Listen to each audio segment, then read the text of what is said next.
बड़ा सुंदर आपको प्रसंग सुनाते हैं बिंदु जी महाराज का। ये बिंदु जी महाराज भगवान कृष्ण के प्रति सखा भाव रखते थे और भगवान राम के प्रति और सीता जी के प्रति माता पिता का भाव रखते थे। दोनों की उन पर बहुत कृपा थी। आधे समय वो वृंदावन रहते थे और आधे समय वो अयोध्या रहते थे और दोनों ही उनसे स्वयं प्रकट होकर मिलते थे और बातचीत करते थे। इतना उनका भगवान के प्रति प्रेम था। तो उनकी एक आपको लीला सुनाते हैं। बात बहुत पुरानी नहीं है। वृंदावन में गोस्वामी बिंदु जी महाराज नाम के एक भक्त रहते थे। वे काव्य रचना में प्रवीण थे। श्री बिहारी महाराज उनके प्राणाराध्य थे। अतः प्रतिदिन एक नवीन रचना श्री बिहारी जी महाराज को सुनाने के लिए रचते थे और सायंकाल में जब बिहारी जी के दर्शन के लिए जाते तो उन्हें भेंट कराते। उनके मधुर कंठ की ध्वनि दर्शनार्थी के हृदय का विमुग्ध कर देती। बिहारी जी से उनका सतत साक्षात्कार था। एक बार बिंदु महाराज ज्वरग्रस्त हो गए। कई दिन तक कपकपी देकर बुखार आता रहा। उनके शिष्यगण उनकी सेवा में लगे रहे थे। वृंदावन में उस समय श्रवणलाल वैद्य आयुर्वेद के प्रतिष्ठित ज्ञाता थे। उनकी औषधि से बिंदु जी महाराज का बुखार 3-4 दिनों के बाद कुछ हल्का पड़ा। बिंदु जी के शिष्यों ने बिहारी जी के श्रृंगार आरती से लौटकर चरणामृत और तुलसी पत्र अपने गुरुदेव बिंदु जी को दिया।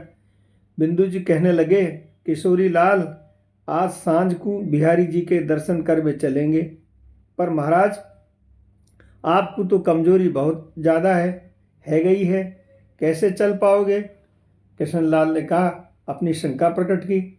अरे कुछ ना है भयो, ठाकुर को देख के कई दिन है गए हैं, या लिए आज तो जरूर ही जाएंगे। बिंदु जी ने अपना निर्णय सुनाया। ठीक है, जो आज्ञा कहकर किशोरीलाल अन्य कार्यों में व्यस्त हो गए।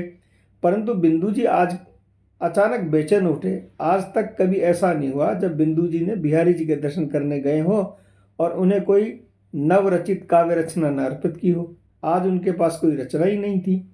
उन्होंने कागज कलम लेकर लिखने का प्रयास भी किया। शारीरिक क्षीणता के कारण सफल नहीं हो सके। धीरे धीरे दोपहरी बीत गई। सूर्य नारायण अस्ताचल की ओर चल दिए। लाल किरणें वृंदावन के वृक्ष के शिरोभाग पर मुस्कुराने लगी। तभी बिंदु जी ने पुनः किशोरी लाल को आवाज दी, किशोरी लाल। हाँ गुरुदेव। नेक पुरानो चदरा तो निकाल दे अलमारी में थे।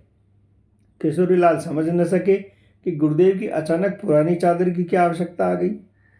वह आज्ञा की अनुपालना करते हुए अलमारी से चादर निकालकर गुरु जी के सिराने रख दी। चादर क्या थी, उसमें दसियों तो पैबंद लगे थे। रज में लिथ रही थी। बिंदु जी ने चादर को सहेज कर अपने पास रख लिया। जब सूर्यास्त हो जाने पर बिंदु जी श्री बिहारी जी महाराज के दर्शन के लिए निकले तो उन्होंने वही चादर ओढ़ रखी थी। तब वृंदावन में आजकल की भांति बिजली की जगमग नहीं थी। दुकानदार अपनी दुकानों पर प्रकाश की जो व्यवस्था करते थे, बस उसी से बाजार भी प्रकाशित रहते थे। शिष्य लोग भी चुपचाप गुरु जी के पीछे चल दिए। बिहारी जी महाराज के मंदिर में पहुंचकर बिंदु जी ने किशोरी लाल का सहारा लेकर जगमोहन की सीढ़ियां चढ़ी और बिहारी जी महाराज के दाहिने वाले कटहरे में सहारे द्वार से लगकर दर्शन करने लगे। वे जितनी देर वहां खड़े रहे उनकी दोनों आंखों से अश्रु की धारा अविरल रूप से प्रवाहित होती रही। आज कोई रचना तो थी नहीं जिसे बिहारी जी को सुनाते, अतः चुपचाप दर्शन करते रहे। काफी समय बीतने के बाद उन्होंने वहां से चलने की इच्छा से कटहरे पर सिर टिकाकर दंडवत प्रणाम किया। एक बार फिर अपने प्राण प्यारे को जी भर के देखा और जैसे ही कटहरे से उतरने लगे कि नुपुरों की ध्वनि ने उनके पैर रोक दिए। जो कुछ उन्होंने देखा वह अद्भुत था। निज महल के सिंहासन से उतरकर बिहारी जी महाराज उनके सामने आकर खड़े हो गए। क्यों, आज ना सुनाएगो अपनी कविता? अक्षर अक्षर जैसे रंग में पगा हुआ हो। खनकती सी मधुर मधुर आवाज उनके कर्ण कुहरों में टकराई। उन्होंने देखा ठाकुर ने उनकी चादर का छोर अपने हाथों में ले रखा था। सुनाओ ना, एक बार फिर आग्रह के साथ बिहारी जी ने कहा। यह स्वप्न था या साक्षात, उसका निर्णय कौन करता? बिंदु जी तो जैसे आत्मसुध ही खो गए बैठे हूं। शरीर की कमजोरी न जाने कहाँ विलुप्त हो गई थी। वे पुनः कटहरे का सहारा लेकर खड़े हो गए। आंखों में आंसुओं की धारा, गदगद हृदय, पुलकित देह, जैसे आनंद का महास्रोत प्रकट हो गया हो। बिंदु जी कंठध्वनि ने अचानक सबका ध्यान अपनी ओर खींचा। लोग कभी उनकी तरफ देखते, कभी उनकी चादर की ओर देखते, किंतु बिंदु तो थे कि बिहारी जी महाराज की अपनी अल्पक दृष्टि से देख रहे थे। मंदिर में उनके भजन की गूंज के सिवाय और कोई शब्द सुनाई नहीं दे रहा था। बिंदु जी देर तक गाते रहे, कृपा की न होती जो आदत तुम्हारी, तो सुनी ही रहती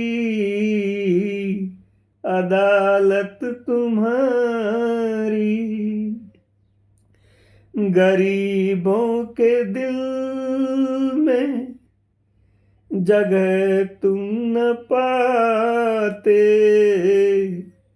तो किस दिल में होती